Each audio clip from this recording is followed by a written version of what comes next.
안녕하세요. 하늘 소망을 향해 달려나가고 있는 묵상쟁이 예수인입니다.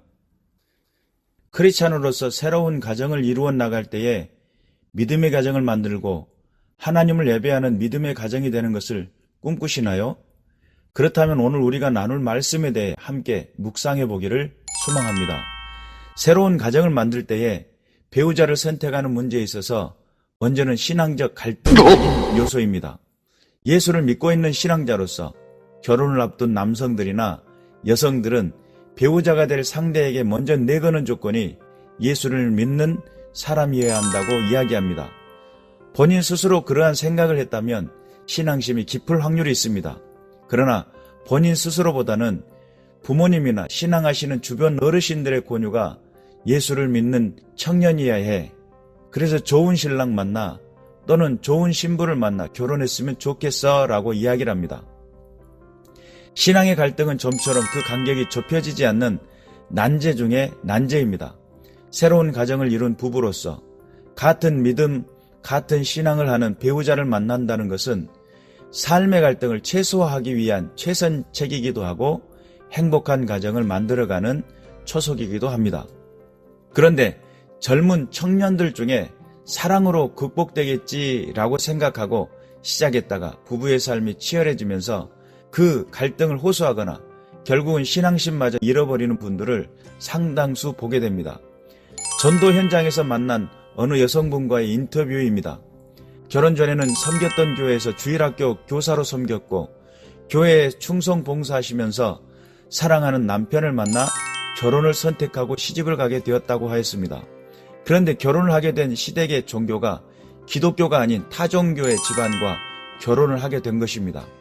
결혼하고 얼마 지나지 않아 시집살이가 시작되었고 신앙의 갈등을 겪기 시작하였다고 하였습니다. 가장 큰 문제는 주일 성수를 하는 부분이었습니다. 주일마다 예배를 드리기 위해 전투를 하였고 이어지는 것은 가정의 불화였습니다. 그리고 교회를 못 가게 되는 날에는 울며불며 가슴 아파했습니다. 못 가는 횟수가 반복되면서 교회 가지 못할 상황이 되어서 못 가는 주일에는 마음의 위안 삼는 자기 합리화에 빠지게 되었다고 하였습니다. 그리고 타협점을 찾아 이야기하기를 꼭 예배를 드리러 교회에 나가야 하느냐? 하나님은 교회만이 아니라 집에도 또는 어느 곳에든지 계시니까 있는 자리에서 하나님을 예배하면 되지 않겠어? 다음에는 꼭 가야지. 스스로 자기를 위로하였고 자기를 세우는 말이라고 생각하였습니다. 그리고 그는 스스로 자기의 삶의 우선순위를 조금씩 바꿔나가기 시작되었다고 이야기합니다. 그리고 그 다음의 문제는 제사에 관한 문제였습니다. 성경 고린도전서 10장 20절 말씀에 무릇 이방인의 제사하는 것은 귀신에게 하는 것이요 하나님께 제사하는 것이 아니니 나는 너희가 귀신과 교제하는 자가 되기를 원하지 아니하노라 하였습니다. 마음이 하나님을 섬겼던 성도로서 마음의 부담감이라고 하는 것은 이루 말할 수 없는 일이 되었던 것입니다. 그 여성분은 몇 년간 영적 전투를 이어갔고 음식을 만들 테니 나에게 절을 하라는 말은 하지 말아달라고, 그러면 최선을 다해서 하겠노라고, 그러면서 한 해 그리고 또 한 해를 보내게 되었다고 하였습니다. 그런데 그것도 한두 해이지 해를 거듭할수록 갈등의 강도가 다양하게 강력해졌다고 하였습니다. 하나님은 내 마음을 아시겠지 생각하고 점점 적응해 가기를 시작하면서부터 세상 종교의 문화대로 살기를 시작했다고 고백했습니다.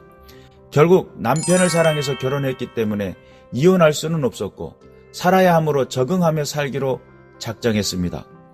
그분은 결국 교회를 떠나게 되었고 시부모님이 소천하시면 다시 교회 나가야지 하고 갈등을 줄이기 위해 교회를 떠났지만 시부모님이 소천하셨는데도 불구하고 불신앙자로 수십 년이 지나면서 교회는 너무나 멀고도 먼 곳이 되었노라고 고백하는 이야기를 듣게 되었습니다. 그리고 몸에는 암으로 수년째 고생 중이며 자신이 암에 걸려 고생하는 것은 신앙에서 떠났기 때문에 벌을 받는 거라고 이야기하는 것을 듣게 되었습니다. 안타까운 마음에 복음을 전하려고 하였으나 듣지 않으려고 하셔서 많은 대화를 할 수 없었습니다. 신앙의 문제는 현재의 달콤함 때문에 인생을 건 도박과도 같습니다. 그 도박이 인생이기만 해도 다행인데 하늘 소망을 향한 영혼이라고 한다면 너무나도 뼈아픈 결정이었다고 할 수 있겠습니다. 결혼 후 1주차 또는 1개월 이내에 자연스러운 신앙적 갈등이 시작됩니다. 이 신앙적 갈등은 내가 중생했고 하늘 소망이 분명하면 할수록 강력한 갈등으로 삶의 자리를 흔들어 버릴 만큼 강력한 갈등이 될 것입니다. 그러나 그 와중에도 간헐적으로 주 예수님을 믿는 믿음으로 극복하시는 분들이 있습니다. 신앙에 달라서 오는 갈등은 영적 전투 중에 가장 치열하다고 할 수 있습니다. 순교적 각오가 아니면 믿음을 지킨다는 것은 참으로 어려운 숙제가 될 것입니다. 요즘 진정한 믿음의 청년을 찾기가 어려운 시대입니다. 기도하시면서 여러분의 선택을 주께 맡기시기를 소망합니다.